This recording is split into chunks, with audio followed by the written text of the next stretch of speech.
Hey gang, welcome back to Well with Arms, where we explore the depths of arm wrestling. Today, episode 1, we're going over the thing every new athlete in arm wrestling absolutely has to know. Words.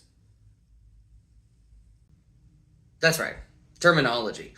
Our sport, like every other sport, has a bunch of weird, unique words that are specific to us. Most of our terms transcend arm wrestling and apply to other sports. However, there are some ones that are unique to us, or ones that are very specific to you as an athlete. So with that, let's start with the most important thing, the table. So we have the table. It is comprised not just of the actual table itself, but 3 things on it that are important for you to know about. Elbow pad, number 1. It is a 7-inch by 7-inch pad, usually foam top to some degree, depending upon who's made it or the tournament. It is where your elbow is going to rest. Cannot leave the pad, but this is the elbow pad. After that, it's the peg. This is a custom one I had made for one of my tables, but most of them are going to be just a metal rod of some kind. There is one on each end of the table. It is what you hold on to with your opposite hand that you are not currently arm wrestling with. Your hand has to be touching it at all times. There's a lot of leniency with that, though. You don't have to be gripping it. You can literally just be touching it in any manner. Just has to always be touching. And then number 3, the pin pad. You will see a lot of pads that look like this. Every once in a while you will also see like 2 posts with a string going across. That is a great, actually my preferred type of pin pad on training tables, because it's not so much in the way, yet it still gives you that marker. No matter, though, what type of pin pad you either are using for your table at home or you're noticing at tournaments, it just has to be 4 inches high. So once it is in the table, from the bottom to the top is 4 inches. So if you're building a custom table at home to save a bunch of money, which I highly advise, you just need a marker for 4 inches high somewhere. It doesn't necessarily have to be an actual pad of any kind. Next up is the movements themselves. We've got a few of them that are more biological terms than, unique made-up words for the sport. So for example, right off the bat, you have cup. All right, that is your ability to bring your hand as close to your forearm as possible. All right.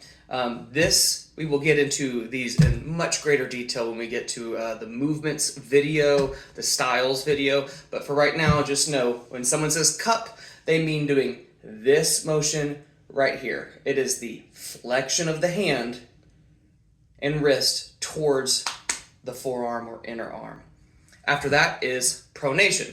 Pronation is simply your ability to turn your palm downward, okay? Your ability to rotate the thumb. For your right hand, it's going to be to the left. On your left hand, it will be to the right, but you are rotating it downward, okay? You are looking at the back of your hand. So when someone says pronation, that's what they're talking about. This right here, rotating this way. On the flip side, you have supination, your ability to turn your palm upward. So if anyone ever talks about supination, you hear it in the video, and they'll pick up calls out someone's insane supination in their hook. They're talking about this right here. So the opposite, you are looking at your palm when you supinate. So on the right hand, that's your thumb going to the right. On the left hand, that's your thumb going to the left. And then lastly, you have riser. That is your ability to rise. Quite simple. You're really working on making sure your wrist isn't getting dumped. You are rising. Another way to just think about it is your ability to keep high fingers in a grip, high knuckles. The next grouping of movement terms is going to involve side pressure, posting, and back pressure. Side pressure is simply the contraction of the chest, the shoulder, obviously the arm, the upper back, the core, and it is your ability from center to go, as it suggests, sideways. That being said, it's not just It's not just this, it is not just sideways whenever you hear someone talking about side pressure in our sport. Sometimes it's also the ability to turn with it, and not only just turn and move your arm, but your ability to also use your whole body, literally all of it going sideways. So that side pressure is kind of a nuanced term because someone could be using it for one thing and talking about another. That being said, though, as a new athlete, just realize it is mostly your ability to go from center table, and if you're arm wrestling right-handed, to go left, to go that direction, to take your opponent from center table or your side over here all the way to this side over here of the table. With posting, it is the upward pressure of the forearm itself. So it's not just your rise, it is also your forearm as well. You're trying to get as high as you can. You're trying to get your knuckles as high up as possible when you're posting. It kind of also, every once in a while, when people talk about it, they will also sort of talk about it in a posting sort of dragging motion as well. Your ability to keep that locked in and not be pulled down when you're talking about posting. But generally speaking, it's just going to be your ability to keep your riser while also keeping your forearm as vertical or as high or just simply as close to you as possible. You're keeping that post. And then lastly is back pressure. That one is exactly what it sounds like. It is your ability to not only with your bicep keep everything close, not necessarily high like with a post, but just close. And then your lats ability to drag either to the back of the pad or a back corner over here. But generally it's going to be your ability to get your opponent, who is on this side of the table, all the way over to your side of the table before you either apply side pressure or to just really engage and keep that post. The next grouping of words is going to be about arm wrestling itself. So I'm talking about words that are going to be super, super common that you're going to hear specifically during like a match. If someone's commenting on a match and what they're going to be talking about, these are the ones you're going to hear the most often. That being said, there are significantly more. When we get to the styles video of this arm wrestling kind of 101 for new athletes, we will go far more in depth in a couple of these. So just know this is just an intro for some of these words because they're going to be the ones you hear the most. First one on that list is hook. That's going back to that cup, right? That's going back to that back pressure. All right. Generally speaking, though, a hook simply is on go. You're going to be rotating, supinating in. You're going to be trying to cup, and you're just trying to get your opponent close to you. That's just a good way to think about hooking. You're trying to get your opponent just as close to you as possible. Also, generally known as inside arm wrestling. Neil's very classic going deep inside that he will scream during a match if it ever goes into a hook. But it is the whole purpose is you're just trying to get everything just close to you. You're trying to, the whole match just coming to your chest. That is sort of the general idea to think about a hook. On the flip side, you'll hear top roll a ton, also known as outside arm wrestling. It is just the opposite, yet still accomplishing the same thing. So instead of everything coming in like this with supination, with cup, with shoulder, all of that, you're doing the opposite. You are generally posting, you're generally worrying about your riser, and instead of supinating, you're generally pronating. However, it still is accomplishing the same goal. You're still getting everything close to you. But another way to think about top roll instead of hook is instead of everything coming into generally your chest area, top roll, everything's kind of coming to your head. You're generally set a little lower. You're trying to stay nice and high. And then on go, you're rocking and you're rolling, right? It's all kind of outside of the table. That's kind of why they say it's outside arm wrestling. You're generally on the back of the pad. You're working towards the back of the table. You're kind of running away from your opponent. You're going outside versus the hook where you're more often than not diving into it, you're coming closer, and then you might drag back, but everything there at the beginning is close, it's tight, it's bringing everything in. On go, you then have the hit. So you get set up, ref says, are you ready? They say go. And generally both of the guys, it might be one of them if the other is a more defensive arm wrestler, but on go, that just surge, that just unleash of momentum and power, that is the hit. That is that movement with it. There's a lot of guys in the sport who aren't inherently stronger than their opponent, but they will win because their hit is just gnarly.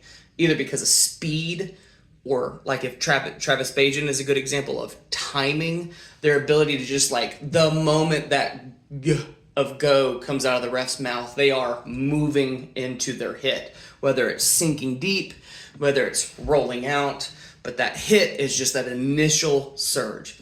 On the flip side, you have the catch.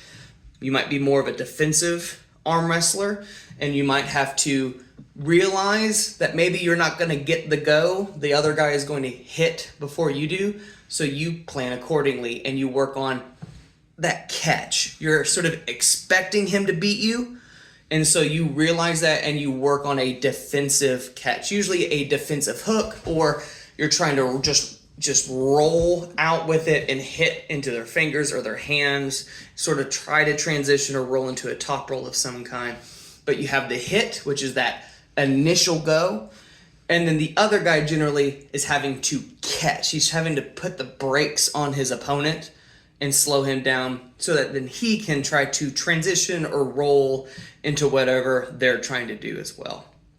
And then lastly, in terms of the match itself, you've got a pin, you have a slip, and then you have the strap.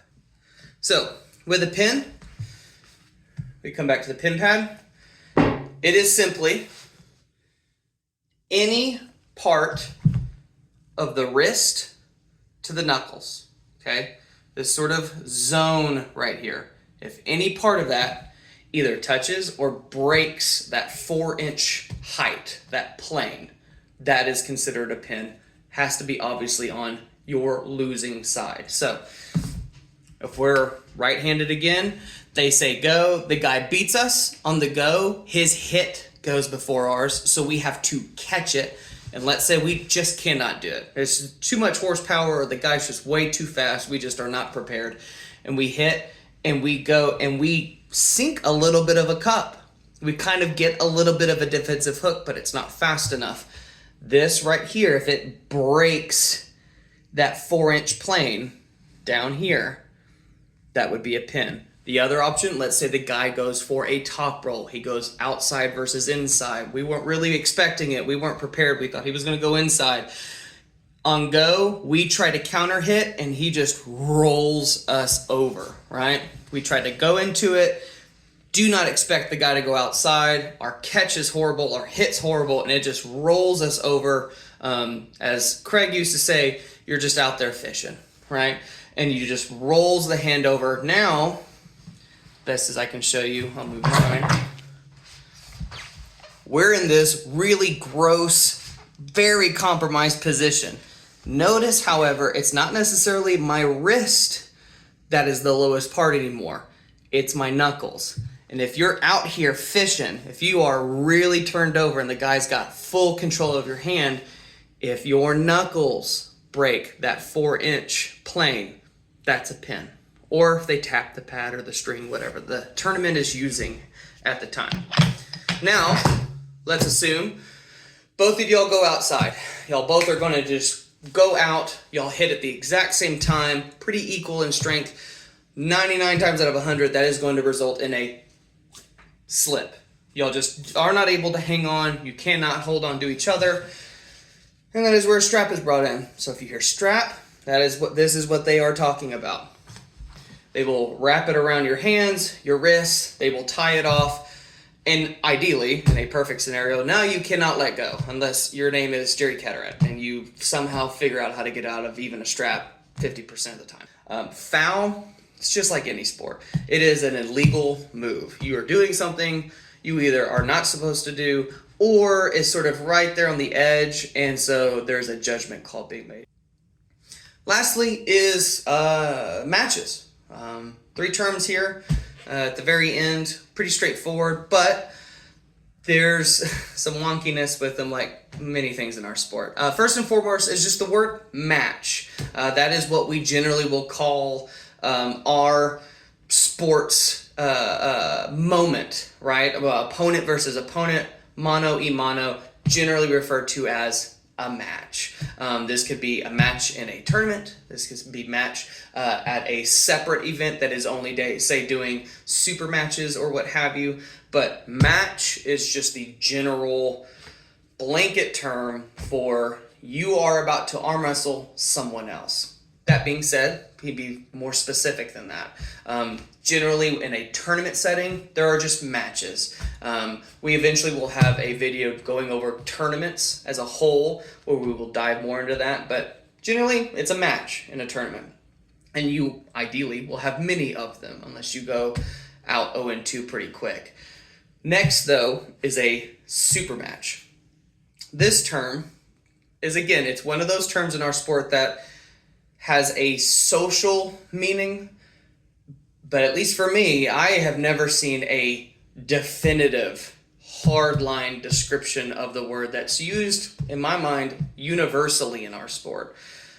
Generally, you have what's known as a super match or a challenge match.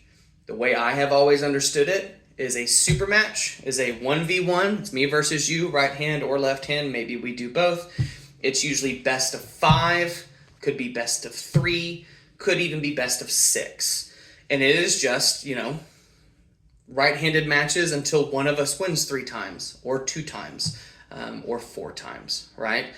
However, how that differentiates from a challenge match, which has the exact same setup, exact same premise, a super match will almost always have money or a rank on the line. There is something to lose, is a way to think about it. Generally speaking, in our sport, it's money and ranks. That's pretty much the only thing we can lose in this sport. A challenge match will generally not have any of those things. It might have money, you might have $50 on it, kind of for fun, but it is more of just I want to just gauge my strength, my technique, my style up against you. Let's set up a fun challenge match. A super match, on the other hand, has more weight to it. Generally, a lot more money, or it's a rank match. It's for, rank 4 right hand and the super heavyweight for your state spot, right? There's more to lose potentially. That's how I have always understood it. Every once in a while, you will see the name challenge match come up. It's very rare there. Almost everyone calls every match a super match if it's not in a tournament. It's not technically wrong, but the way my club and I talk about it, the way I just have always understood it, is that if it's for fun, if there's not money or rank on the line, it's challenge match. If it has some weight to it, if there's something to lose, then it's a super match. Like I said at the start, there's a lot more terms, right? Just alone with hook and top roll, right? There are different minutiae within those words that will change what they mean. However, all this is just an intro. It is you are new to the sport or you're just getting started. You've watched a few matches online, maybe you've gone to one team practice and you're kind of feeling out if that's what you want to do or if this is just more of a hobby. But these are the words that you're going to see the most often. You're going to hear the most often. People are going to talk about when referencing a match the most often. Like I said, there's more as we get to the other videos later on in this series, like with tournaments, with styles, with injuries. There will be more terminology that's a lot more specific. But when you're first getting started, these are the main ones. Know your cup, your pronation, your supination. Know what a super match means. Understand the concepts of a foul, even if you don't know what every single foul in the sport is. So hopefully this gets you just at least a solid start. If you want to dive deeper into some of these terms, just wait until more videos in this series come out where I'll dive into it deeper. Or I would also highly suggest Bob Brown has a great little series from 3-ish years ago, give or take, where he goes over some of this stuff over quite a few videos. Bob Brown's, you're never wrong watching his stuff. It's great. Highly advised. Same with Coach Ray, obviously. Him and Giannis put out some great informational stuff that's not just technique and strength training, but also things like terminology and how to just be a better student of this sport. But yeah, again, hopefully this helps you out. Even if you're just at a hobby level, this is the primary words you're going to need to know in arm wrestling.